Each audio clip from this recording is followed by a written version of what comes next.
నేడు నాగుల చవితి. నాగుల చవితి రోజున పుట్టలో పాలు పోస్తూ పఠించవలసిన శ్లోకము మరియు నాగుల చవితి విశిష్టత.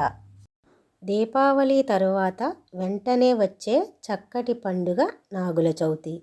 కార్తీక మాసం శివకేశవులకే కాక సుబ్రహ్మణ్య స్వామికి కూడా విశేషమైనదిగా చెప్పుకోవచ్చును. ఈ మాసం పేరే కార్తికేయుని ప్రాముఖ్యతను తెలియజేస్తుంది. అందుచేత ఈ మాసములోని శుద్ధ చవితి నాడు సర్పరూప సుబ్రహ్మణ్య స్వామిని పూజించాలి. ఈ రోజును నాగుల చవితి మహాచతుర్థి అంటారు.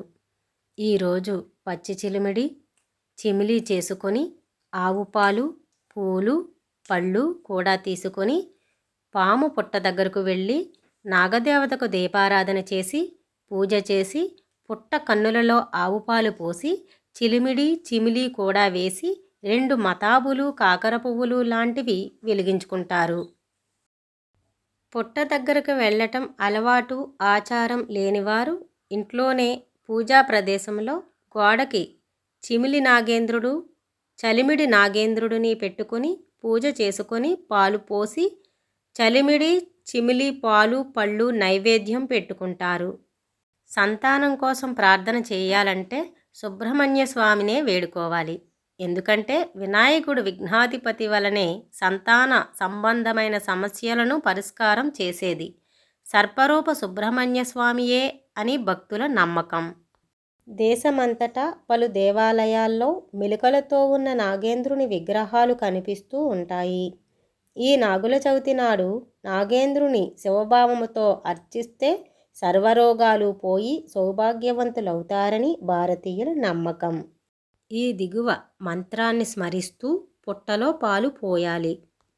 పాహి పాహి సర్పరూప నాగదేవ దయామయ సత్సంతాన సంపత్తిం దేహి మే శంకర ప్రియా అనంతాది మహానాగరూపాయ వరదాయ చ తుభ్యం నమామి భుజంగేంద్ర సౌభాగ్యం దేహి మే సదా. శరవణ భవ శరవణ భవ శరవణ భవ పాహి మాం శరవణ భవ శరవణ భవ శరవణ భవ రక్షమాం. నాగుల చవితిని భక్తి శ్రద్ధలతో చేసుకుంటే సర్వపాపాలు పోతాయి. అంతేకాకుండా రాహుకుజ దోషాల నుండి విముక్తి పొందుతారు. సంతానం లేని వారికి సంతానయోగం కలుగుతుందని, మానసిక రుగ్మతలున్న వారికి మనోక్లేశం తొలగి ఆరోగ్యవంతులవుతారని, చెవి సంబంధించిన వ్యాధులు చర్మ వ్యాధులు తొలగి పరిపూర్ణ ఆరోగ్యవంతులవుతారని భక్తులు నమ్ముతారు. అందుకే ఈరోజు పుట్టమన్నును శ్రద్ధగా చెవులపై ధరిస్తారు. యోగ సాధన ద్వారా కుండలినీ శక్తిని ఆరాధించటమే నాగుల చవితి. ఈ మానవ శరీరం అనే పుట్టకు 9 రంధ్రాలు ఉంటాయి. వాటినే నవరంధ్రాలు అంటూ ఉంటారు. మానవ శరీరములో నాడులతో నిండి ఉన్న వెన్నెముకను వెన్నుపాము అని అంటారు.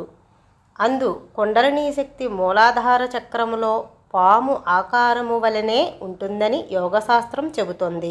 ఇది మానవ శరీరములో నిద్రిస్తున్నట్లు నటిస్తూ కామ క్రోధ లోభ మోహ మద మాత్సర్యాలనే విషాల్ని గ్రక్కుతూ మానవునిలో సత్వగుణ సంపత్తిని హరించివేస్తూ ఉంటుందని, అందుకు నాగుల చవితి రోజున ప్రత్యక్షంగా విషసర్ప పుట్టలను ఆరాధించి పుట్టలో పాలు పోస్తే మానవునిలో ఉన్న విషసర్పం కూడా శ్వేతతత్వం పొంది అందరి హృదయాలలో నివసించే శ్రీ మహావిష్ణువుకు తెల్లని ఆదిశేషువుగా మారి శేషపాన్పుగా మారాలని కోరికతో చేసేదే.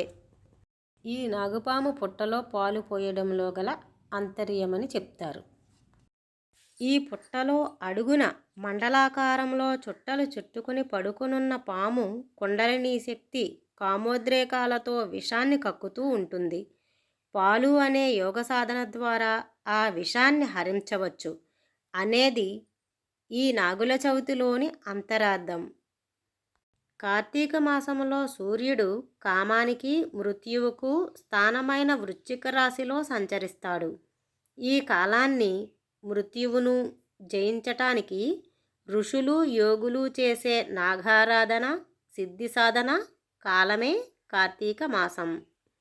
సర్వం శ్రీకృష్ణార్పణమస్తు. లోకా సమస్త సుఖినో భవంతు.